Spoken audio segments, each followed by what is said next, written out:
Que el Señor les bendiga. Buenas noches. Que esta noche el Señor nos pueda una vez más hablarnos a través de su palabra. Ayer, 31 de octubre, se conmemoró en el mundo los 500 años de la Reforma Protestante. Nuestra iglesia y todas las iglesias evangélicas derivan de la Reforma Protestante que se llevó a cabo allí en Wittenberg, en Alemania, cuando el doctor Martín Lutero, un monje agustiniano, clavó sus 95 tesis en la puerta de Wittenberg, buscando aclarar algunos puntos que estaban en contra de la verdad bíblica. Y han pasado estos 500 años en que las iglesias cristianas evangélicas han propagado por todo el mundo. Y creo que es importante no quedarnos simplemente con una conmemoración.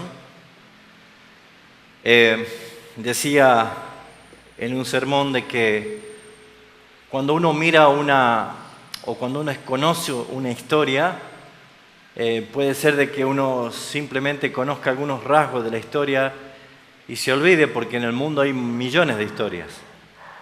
Y esta historia de la Reforma puede ser una más de tantas cuando alguien la conoce como una historia. Pero cuando alguien la conoce como la historia, le da demasiada importancia, es como que cae a veces en el fanatismo o en la idolatría de Lutero y todo lo que pasó en esa historia, ¿no? Creo yo que lo más correcto es entender que esta es nuestra historia, porque es ni más ni menos, la palabra reformar es volver al origen, volver a las Escrituras, y si hay que volver es porque se había deformado, por eso hay que reformar, hay que volver a darle forma a lo que se había deshecho.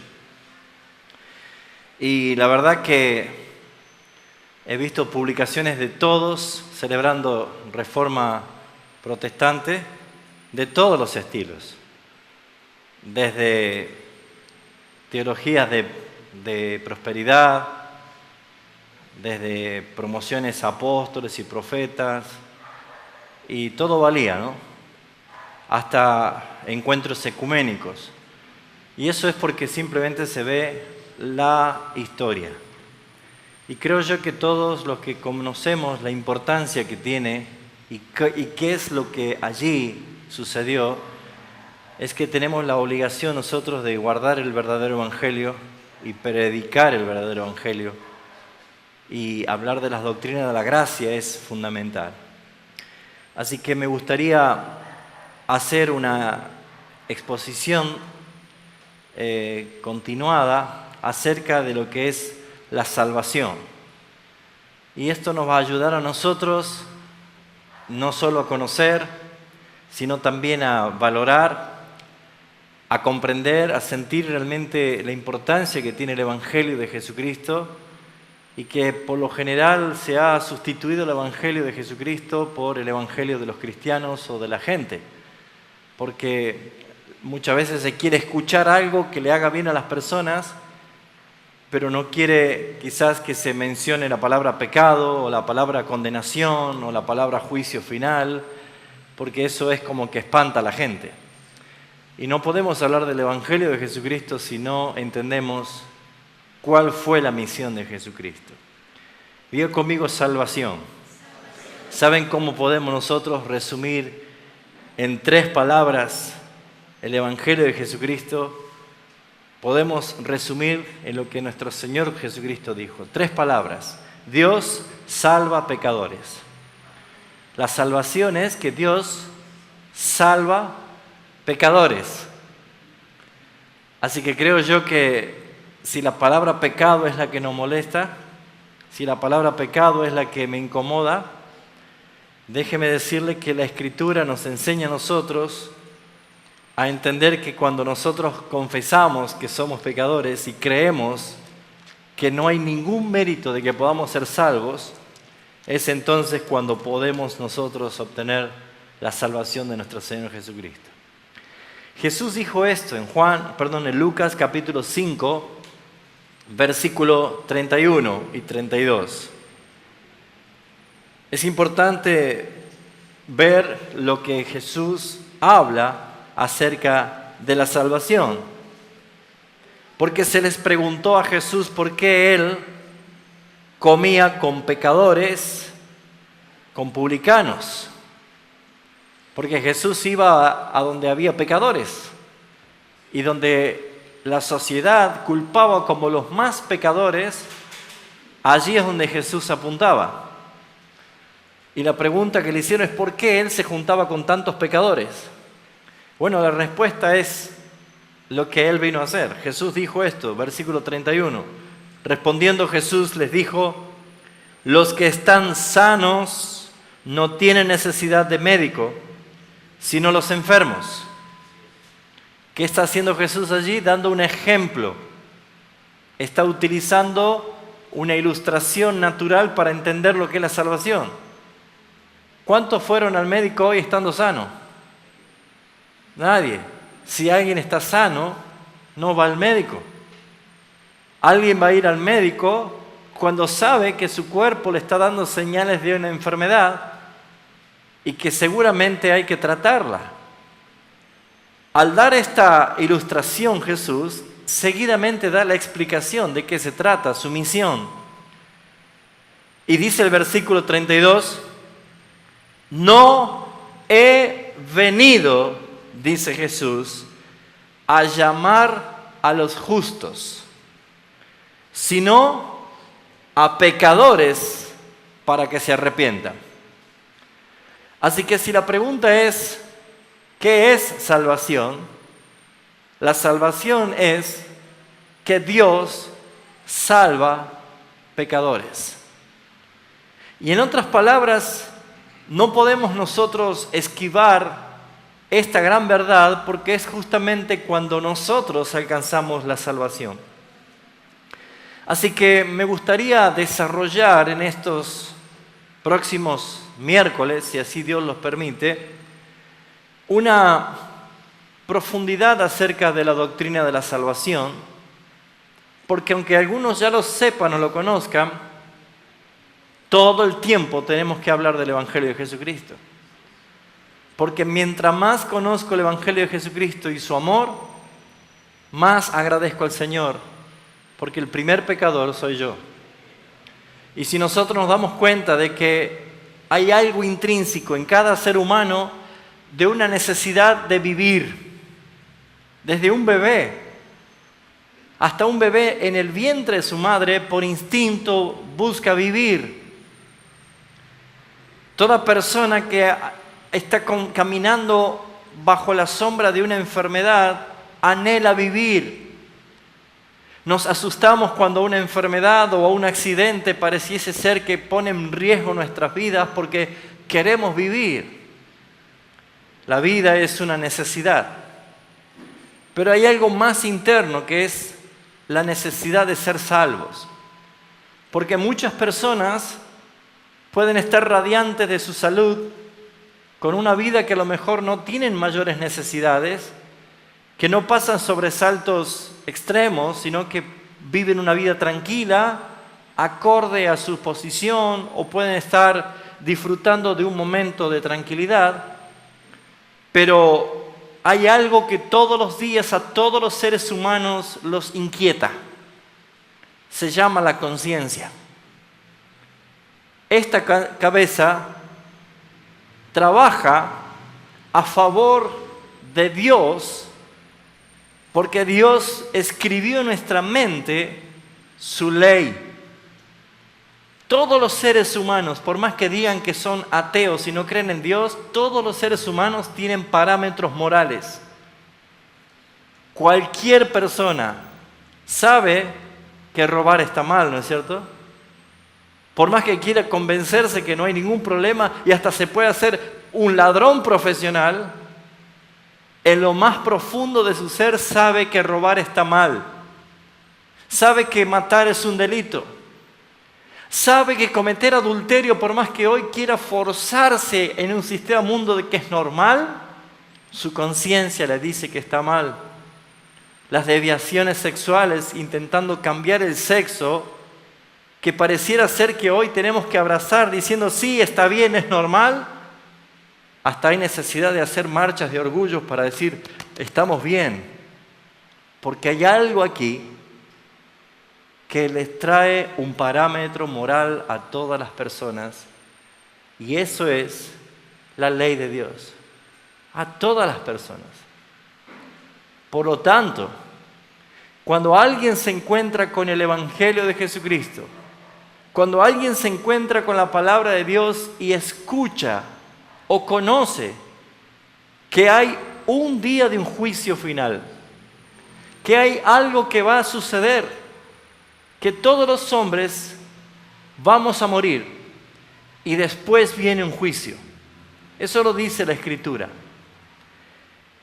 La razón de la palabra de Dios es que justamente debemos comprender nosotros que lo que el Señor hizo es traer a través de la Escritura una revelación muy clara de qué es la salvación. Así que voy a desglosarla por lo menos en 3 miércoles a este tema, porque vamos a hablar de la salvación pasada, la salvación presente y la salvación futura. Deberíamos nosotros responder, si alguien nos pregunta si somos salvos, podríamos preguntar en el pasado, en el presente o en el futuro. ¿Cuándo querés que te responda que soy salvo? Lo más correcto sería decir que estamos siendo salvados. Pero ¿por qué pongo estos 3 tiempos? Porque necesitamos ver nosotros que la obra de la salvación es únicamente de Dios, porque es Dios el que salva. No hay nada que el hombre pueda hacer para salvarse. Por eso es que necesitamos conocer qué es lo que se recuperó hace 500 años en la Reforma Protestante. Debemos nosotros entender por qué es nuestra historia, porque van a pasar los años y vamos a seguir conmemorando. Mientras tanto, hay gente que no conoce el Evangelio de Jesucristo. Así que la salvación vamos a desglosarla en 3 etapas. Una salvación planificada, una salvación lograda y una salvación aplicada.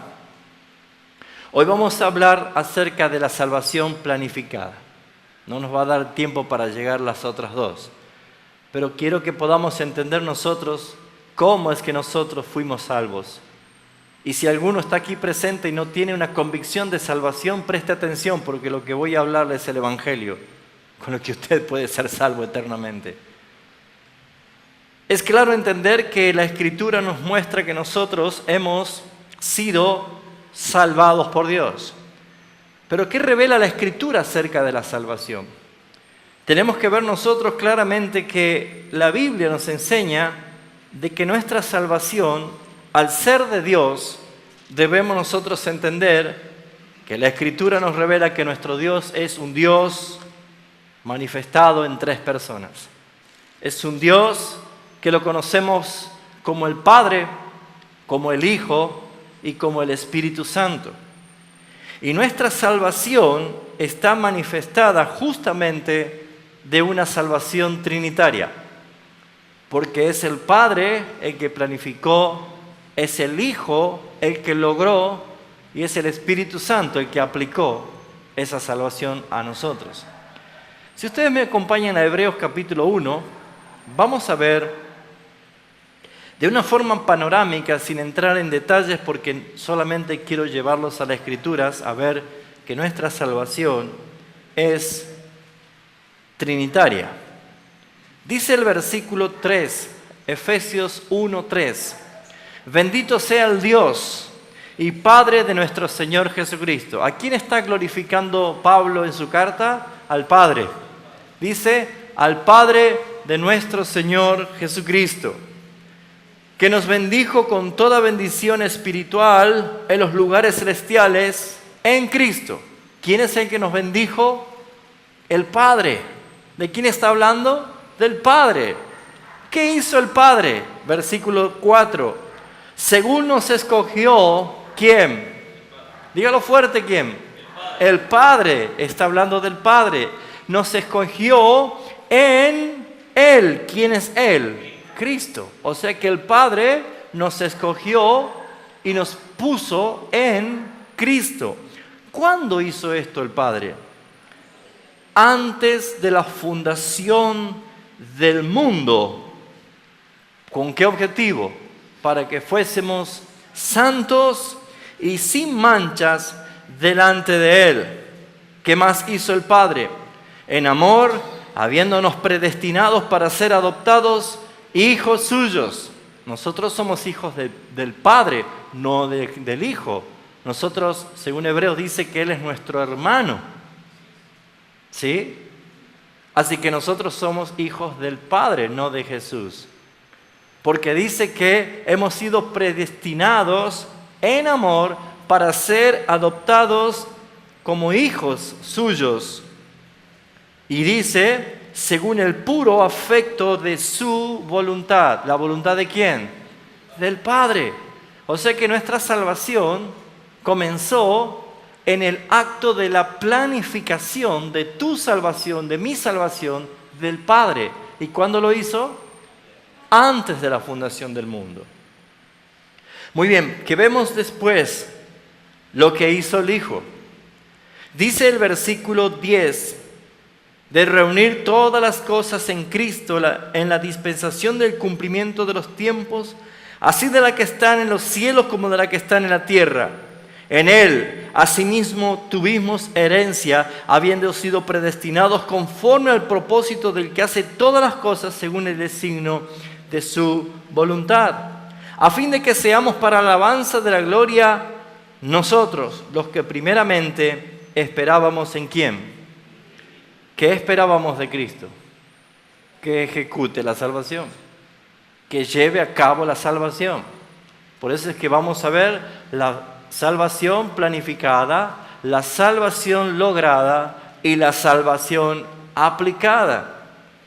Lo que nosotros vemos es que Jesús es el que aplica la salvación muriendo en la cruz del Calvario por los pecadores. ¿Y qué hizo el Espíritu Santo?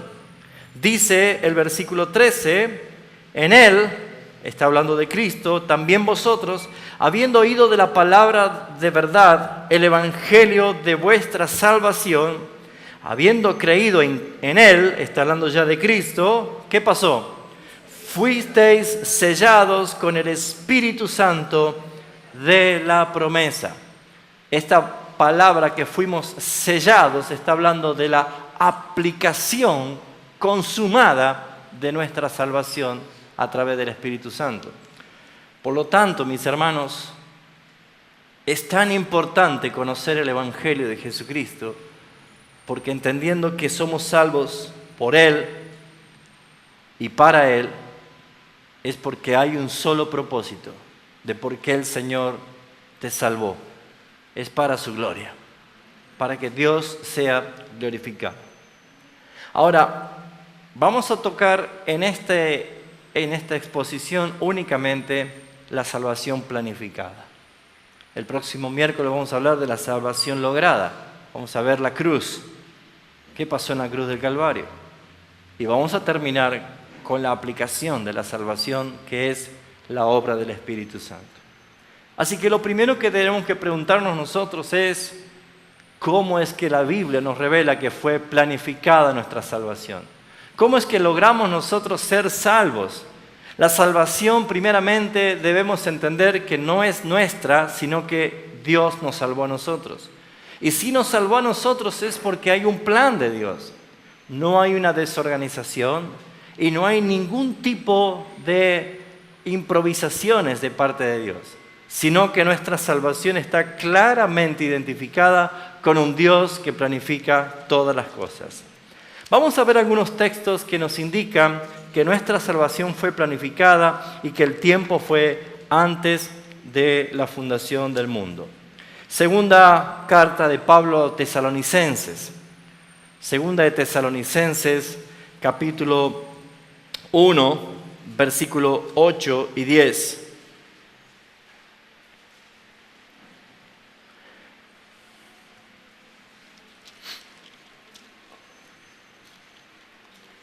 Perdón, dije Tesalonicenses, Timoteo. Segunda de Timoteo, perdón. Ya le iba a llevar a hablar del infierno, eso todavía no es. Segunda de Timoteo. Dice, por tanto, versículo 8 al 10, no te avergüences de dar testimonio de nuestro Señor, ni de mí, preso suyo, sino participa de las aflicciones por el Evangelio según el poder de Dios.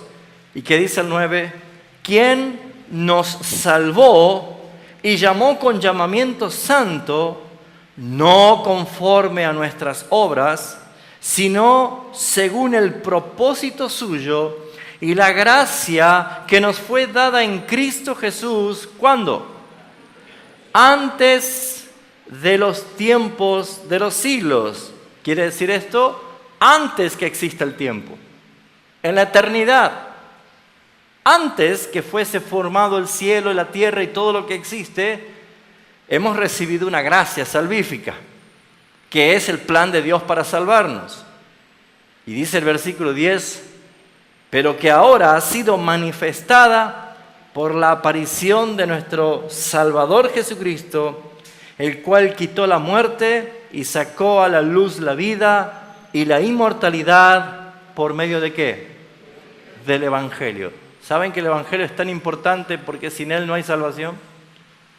Fuimos nosotros llamados a predicar el Evangelio porque por medio del Evangelio es dado a conocer la obra del Padre, la obra del Hijo y la obra del Espíritu Santo. Por esa razón nosotros vemos de que tu salvación y mi salvación no inició cuando te entregaste a Cristo o cuando te arrepentiste. Allí es cuando se aplicó tu salvación. También debemos nosotros ver que no fue hace 2000 años cuando Jesús murió, porque allí se logró la salvación, pero aún no se había aplicado en los pecadores, sino que la salvación comenzó desde antes de la fundación del mundo. El apóstol Pedro también en su primera carta también hace referencia a esto. En el versículo 18 al 20, primera de Pedro 18 al 20, también hace referencia a que nuestra salvación fue planificada antes que Dios crease los cielos y la tierra y todo lo que existe. Dice el versículo 18, sabiendo que fuiste rescatados de vuestra vana manera de vivir, la cual recibiste de vuestros padres, no cosas corruptibles como la de oro o plata, sino por la sangre preciosa de Cristo, como de un cordero sin manchas y sin contaminación. ¿Y cuándo fue destinado Cristo, señalado como el Cordero de Dios que iba a librarnos de todos los pecados? Dice el versículo 20, que Cristo ya estaba destinado desde antes de la fundación del mundo. Glorioso saber esto. La Biblia nos está enseñando de que hay un Dios, el Padre, que planificó tu salvación aún antes de que existiese todo lo que existe. ¿Qué había en ese momento? ¿Qué había cuando no existía nada? Bueno, estaba Dios en su gloria perfecta, todo lo que es la gloria que rodeaba a Dios. Ustedes se habrán acordado en esa oración de Jesús en Juan 17 y Él dice, Padre, la gloria que me diste, dámela, esa gloria que yo tuve contigo antes que el mundo fuese. O sea que no es que no había nada, sino que existía Dios porque es autoexistente y eterno y su gloria. ¿Por qué Dios entonces hizo todo esto? ¿Por qué Dios creó el cielo y la tierra? ¿Por qué Dios creó el universo, las constelaciones, los planetas? ¿Por qué Dios hizo todas las cosas macro del universo y las cosas micro de las partículas? ¿Por qué hizo todo esto? Porque es para su gloria. Porque esta es la historia de Dios. Y porque en esa historia estaba ya planificado que un día Dios iba a salvar pecadores. Pero cuando el próximo miércoles nos hagamos la pregunta, a quienes salvó el Señor. Probablemente se nos pueda ayudar el Espíritu Santo a comprender de que Él vino a buscar a su pueblo. Y no todos los que dicen Señor, Señor, serán salvos. Encontramos nosotros otro texto más que nos da la evidencia de un plan eterno de redención de nuestro Señor y Padre. En Apocalipsis capítulo 13, dice el versículo 8, algo que es muy revelador también en nuestra salvación. Dice que y la adoraron todos los moradores de la tierra cuyos nombres no estaban inscritos en el libro de la vida del Cordero, que fue inmolado, sacrificado, muerto. ¿Cuándo? Desde el principio del mundo. Otra vez está mostrando de que Jesús ya había sido sacrificado antes de la fundación del mundo. Así que aquí vemos nosotros algunos de entre muchos versículos que nos recuerdan a nosotros que hay un Dios que planificó nuestra salvación. Ahora seguramente va a surgir la pregunta en ustedes, como en algún momento surgió en mí también esta pregunta, ¿por qué Dios ya había sacrificado al Cordero antes de la fundación del mundo? ¿Por qué nos eligió a nosotros antes de la fundación del mundo para ser salvos si todavía no había pecado nadie?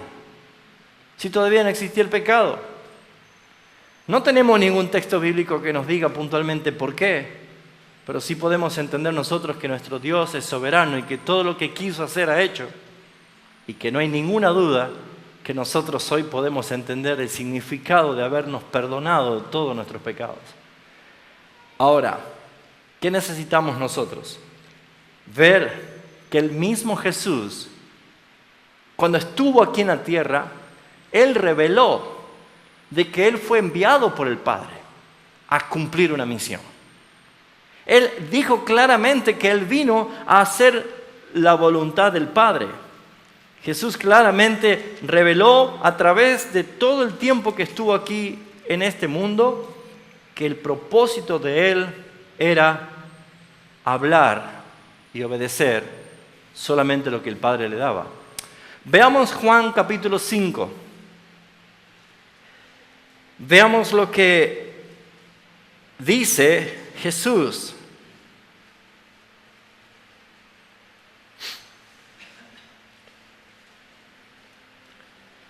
Juan capítulo 5, dice el versículo 19. Jesús respondió y les dijo, de cierto os digo, no puede el Hijo hacer nada por sí mismo, sino lo que ve al Padre hacer, porque todo lo que el Padre hace, también lo hace el Hijo igualmente. Jesús está diciendo, yo no hago lo que quiero, sino lo que el Padre me dice que haga. Fíjese usted un poquito más adelante, versículo 30. No puedo yo hacer nada por mí mismo, según oigo, así juzgo, y mi juicio es justo, porque no busco mi voluntad, sino ¿qué cosa? La voluntad del que me envió. ¿De quién? La del Padre. Jesús está diciendo, yo vine encomendado a una misión. Recién hemos leído que Jesús dijo, yo vine a buscar y llamar a los pecadores a que se arrepientan. Pero no vino por sí mismo, sino porque fue enviado al Padre. ¿Qué te sugiere esto pensar que Jesús fue enviado a este mundo a buscarte? A mí me produce mucho gozo. El Señor vino a buscarte y vino a morir en la cruz por ti. Fíjese lo que vemos más adelante y lo que dice el versículo 37. También el Padre que me envió ha dado testimonio de mí. Jesús vuelve a decir que el Padre lo había enviado. Dice claramente el capítulo 6 de cómo se ejecuta esta salvación bajo la soberanía del Padre. Dice el versículo 64. Está diciendo que hay algunos que no creen y hay otros que sí creen. El versículo 64 del capítulo 6 de Juan dice, pero hay algunos de vosotros que no creen, porque Jesús sabía desde el principio quiénes eran los que creerían y quién le había de entregar. Saben que Jesús sabe perfectamente quiénes son en el mundo los que van a creer y los que no van a creer. Espero que los que están aquí todos sean los que están incluidos en los que van a creer. Pero ¿saben, mis hermanos? Creer no es algo que proviene de mí. Creer no es algo que está en nuestra decisión, sino en la obra que hizo justamente el Padre. Porque ¿qué dice el versículo 44? Jesús dijo esto, ninguno puede venir a mí si el Padre que me envió no le trajere. ¿Quién se salva? Ninguno puede ir a Cristo. Si la Biblia está diciendo no hay quien busque a Dios. Antes de ser salvos éramos enemigos de Dios. Ahora fuimos reconciliados por Jesús. Por esa razón dice ninguno. ¿Quiénes son los ninguno? Ninguno. Nadie. Nadie puede venir a Cristo si el Padre que me envió no le trajere. Entonces yo le resucitaré en el día postrero. Fíjese en el capítulo 10 de Juan, Jesús vuelve a hacer hincapié de que Él fue enviado a cumplir la tarea que el Padre le dio. Jesús dijo esto, Juan 10, 18, nadie me quita la vida, sino que yo de mí mismo la pongo. Tengo poder para tomarla y tengo poder para volverla a tomar. Este es el mandamiento que recibí de mi Padre. En todo tiempo Jesús está mostrando que Él vino a este mundo a traer una misión, a obedecer al Padre. Él vino a salvar. Él vino a salvar.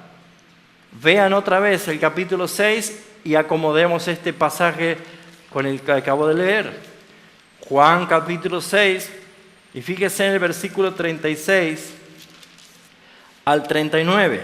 Juan capítulo 6, 36 al 39.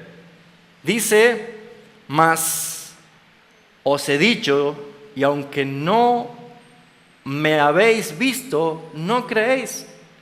Todo lo que el Padre me da, vendrá a mí. Y al que a mí viene, no le echo fuera. Porque he descendido del cielo, no para hacer mi voluntad, sino la voluntad del que me envió. Y esta es la voluntad del Padre, el que me envió, que de todo lo que me diere, no pierda yo nada, sino que lo resucite en el día postrero. Ahora sí, acompáñenme a Juan capítulo 17. Como verán, hay muchísimos textos que nos da a entender de que Jesús vino enviado por el Padre a cumplir una tarea: salvarnos. Salvarnos. Juan capítulo 17, versículo 4 y 5, Jesús hablando con el Padre, en una oración de intimidad con el Padre dice, yo te he glorificado en la tierra y he acabado la obra que me diste que hiciese. Él está rindiendo al Padre cuenta, diciendo, la tarea que me diste, yo la he acabado, he cumplido. ¿Y qué más le dice? He acabado la obra. Ahora, pues, Padre, glorifícame tú al lado tuyo con aquella gloria que tuve contigo antes que el mundo fuese. Por esta razón, hermanos, uno tiene que ver claramente que nuestra salvación ha sido planificada. No es una salvación accidentada, ni tampoco fue una salvación que encontró o te encontró en un día de benevolencia, de bondad, de nostalgias, de apertura de mente, y entonces dijiste, me voy a rendir a Jesús. no le hicimos ningún favor. Es más, mientras Él nos llamaba, aún nuestra naturaleza quería huir. Hemos leído que Jesús dice, nadie puede venir a mí sino el Padre el que lo trae. Y entonces es cuando empezamos a ver que hay un plan perfecto del Padre Celestial. Hay un plan que nuestro Dios ha dado. Por eso es que está planificada. Vamos a Romanos capítulo 6 y vamos a ir meditando en esta parte final. Según la Biblia dice que nosotros antes de conocer a Cristo estábamos muertos en delitos y pecados, pero estábamos muertos para con Dios, ¿sí o no? Pero saben que cuando nosotros hemos nacido de nuevo, cuando nos hemos convertido, cuando hemos sido salvados, seguimos muertos, pero no para con Dios, sino para el pecado. El problema es que muchos no reconocen que estamos muertos. Estamos vivos para Dios, pero muertos al pecado. Antes estábamos vivos para el pecado, pero muertos para con Dios. Porque cuando antes yo no tenía vida en Cristo, no reconocía a Dios, no tenía en cuenta a Dios, ni le obedecía, ni siquiera quería su presencia al lado mío. Y si algunos dicen que buscaba a Dios, no era el Dios de la Biblia, sino el Dios que la religión le había hecho que imagine. Porque nadie puede acercarse a un Dios santo siendo un pecador.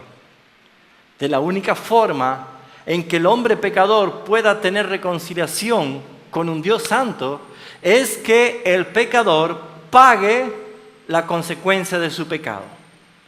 Y que pague con toda la ira de Dios justa sobre el pecador, para que recién entonces la justicia del Padre sea satisfecha y entonces haya reconciliación. Y usted dirá, ¿cómo logramos eso? Eso nos va a tocar hablar el próximo miércoles cuando hablemos de la salvación lograda. Pero lo que no podemos nosotros irnos esta noche es de ver en qué consiste esta planificación. Lo que Dios quiere que tú sepas es que nosotros estamos muertos al pecado porque en la eternidad, antes de la fundación del mundo, antes que Dios crease todas las cosas, Él te escogió a ti para que seas salvo y te hizo unir a Cristo. Te unió con Cristo. Esa es una unión mística que no la podemos explicar, pero la Biblia la revela que es lo que realmente pasó. Dice el capítulo 6 de Romanos, ¿qué pues diremos? ¿Perseveraremos en el pecado para que la gracia abunde? Uno se puede preguntar por qué Pablo está preguntando esto. Lo que pasa es que el número 6 pareciera que allí hay una barrera, pero esto es un discurso que ya viene de antes. Porque en el capítulo 5 vemos el versículo 20 que dice, porque la ley se introdujo para que el pecado abundase, mas cuando el pecado abundó, sobreabundó la gracia. Entonces Pablo está diciendo, si ustedes quieren que haya mucha gracia, ¿creen que tienen que seguir pecando más para que haya más gracia? En ninguna manera. Esto es para aclarar para aquellos que creen que como el Señor ya nos perdonó, entonces si sigo pecando y haciendo lo que a mí me gusta, ¿no hay ningún problema? Bueno, justamente ese es un serio problema, porque el que piensa así, aún no ha sido regenerado, aún no ha sido salvado, y está en peligro de irse al infierno. Por eso es que el Evangelio debe ser predicado todo el tiempo, para que usted pueda examinar su vida ante la luz de la palabra y tener el testimonio del Espíritu Santo de que ha sido salvado.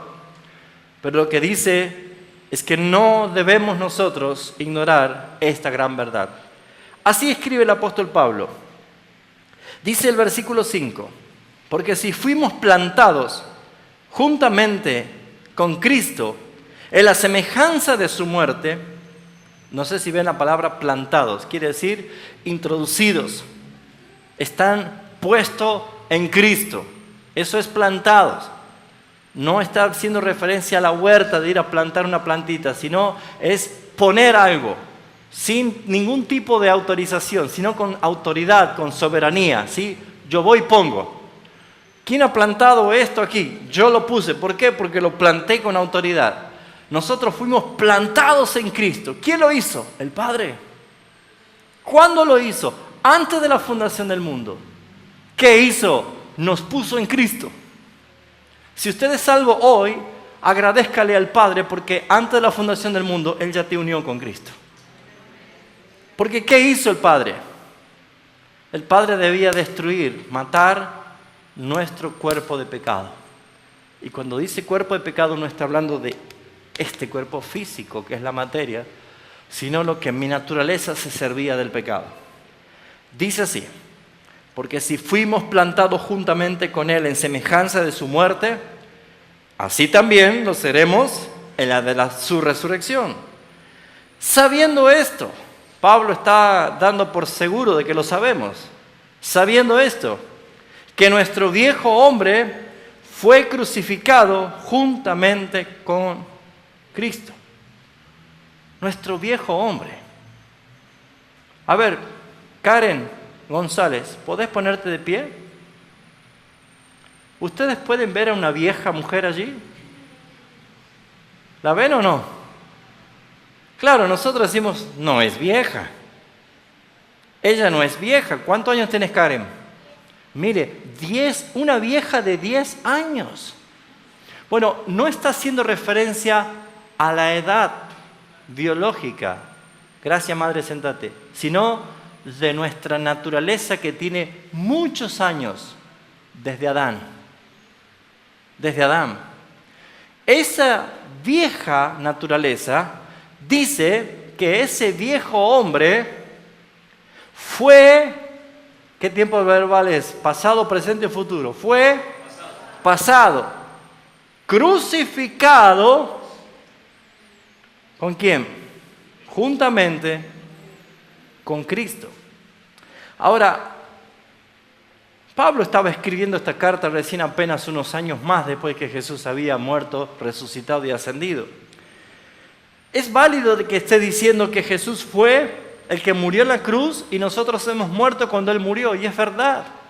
Pero no se olvide que hemos leído un texto que ya nos está diciendo que el Cordero fue inmolado ¿cuándo?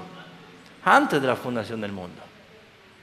O sea que la salvación está planificada en forma perfecta de principio a final. De principio a final ya está consumada la salvación. Porque eso fue hecho antes de la fundación del mundo.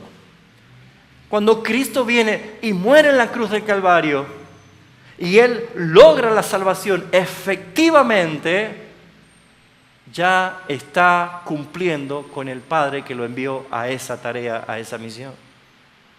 Pero cuando el Espíritu Santo, después de 2000 años de la muerte de Jesús, o 2000 años antes de la muerte de Jesús, aún en los tiempos de Abraham, que venía de Ur de los Caldeos, por eso la salvación se aplicó por la fe en Abraham como alguno esta noche. ¿Se entiende esto? Porque lo que hizo es el Espíritu Santo aplicar la salvación que fue ganada en Cristo y planificada por el Padre antes de la fundación del mundo. Esto es glorioso. Esto es maravilloso. Esto aniquila la idea de que, ¿y si pierdo la salvación? La salvación está consumada de principio a fin. Ahora fíjese en lo que dice. Sabiendo esto, versículo 6, que vuestro viejo hombre fue crucificado. ¿Cuándo? Cuando Cristo fue crucificado.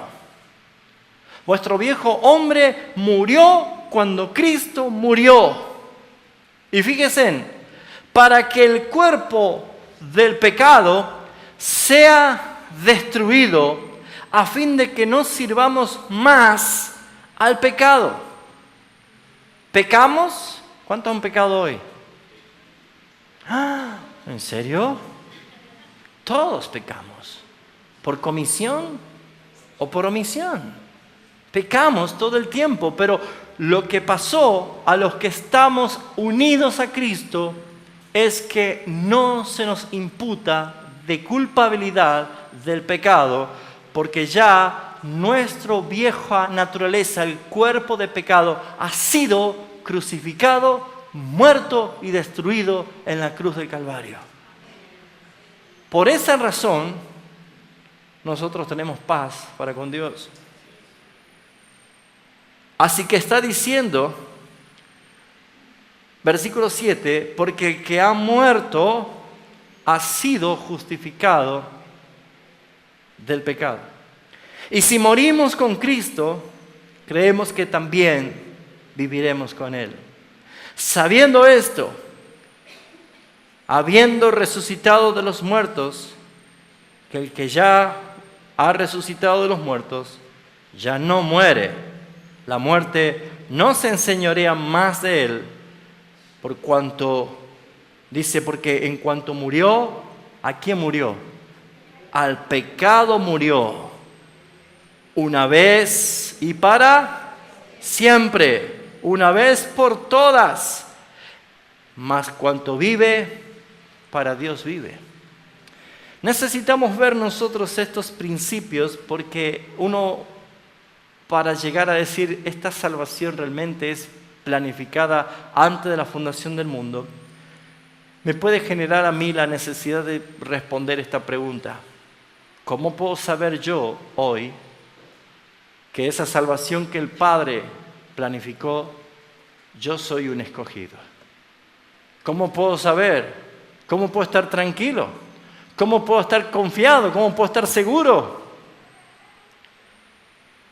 El versículo 22 del capítulo 6 nos da algunas de las evidencias que nosotros tenemos.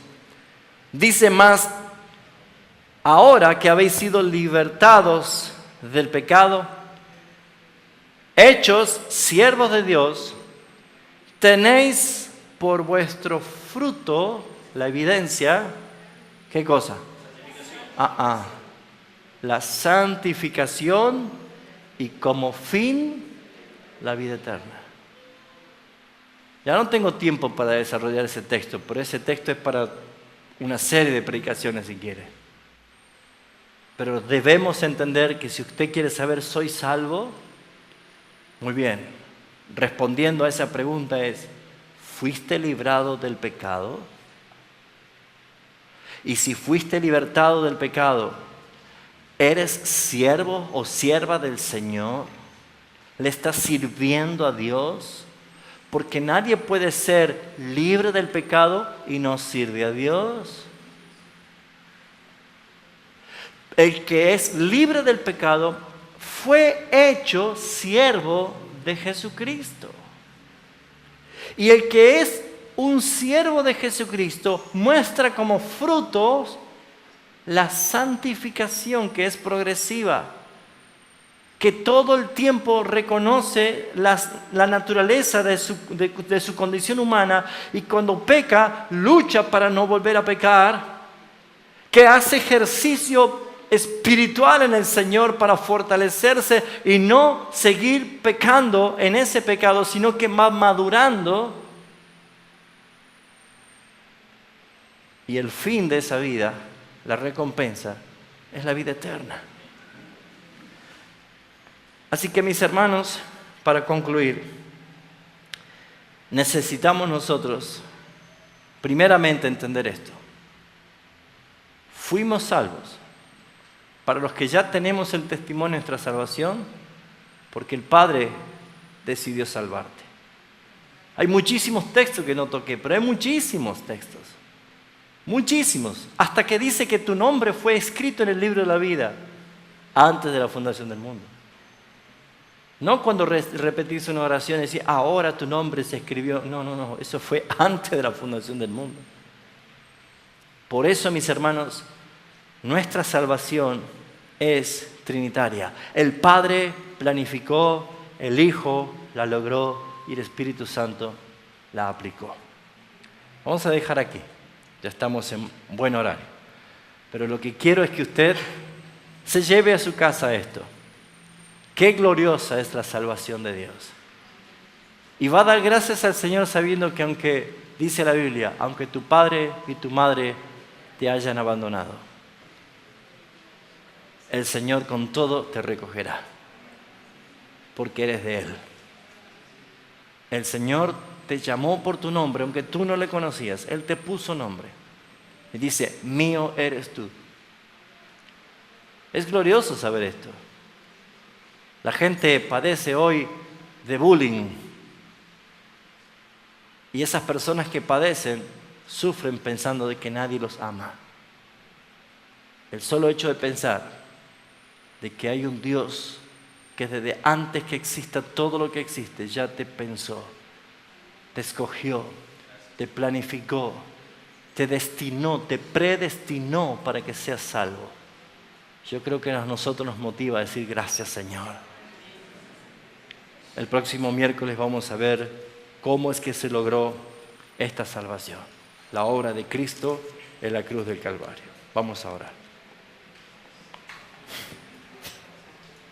Queremos darte gracias, Padre Celestial, y darte toda la gloria a ti.